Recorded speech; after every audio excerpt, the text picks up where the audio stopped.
గుంటూరు జిల్లాలో ఎన్టీఆర్ విగ్రహంపై వివాదం రాజుకుంది. కృష్ణుడి రూపంలో ఎన్టీఆర్ విగ్రహాన్ని ఏర్పాటు చేయడంపైనే ఈ వివాదం మొదలైంది. ఈ విగ్రహం ఆవిష్కరణకు ఇవాళ స్థానికులు ఏర్పాట్లు కూడా చేసుకున్నారు. విగ్రహంపై బీసీవై అధ్యక్షుడు రామచంద్ర యాదవ్ అభ్యంతరాన్ని వ్యక్తం చేస్తున్నారు. నిన్న తక్కళ్లపాడులో స్థానికులతో కూడా మాట్లాడారు రామచంద్ర యాదవ్. విగ్రహావిష్కరణ నిలిపివేయాలని సూచించారు ఆయన. లేకపోతే పరిణామాలు తీవ్రంగా ఉంటాయంటూ వార్నింగ్ ఇచ్చారు. గుంటూరు జిల్లాలో ఎన్టీఆర్ విగ్రహావిష్కరణ ఇప్పుడు వివాదానికి దారితీస్తోంది. ఎన్టీఆర్ ని కృష్ణుడి రూపంలో విగ్రహావిష్కరణకి స్థానికులు ఏర్పాట్లు చేసుకున్నారు.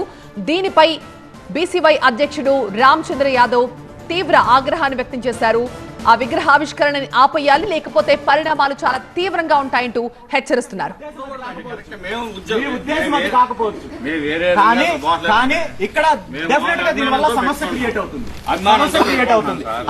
రామారావు విగ్రహం పెట్టండి అన్న, ఇంకా ఒకటి పెట్టండి అన్న, ఎవరు దానివల్ల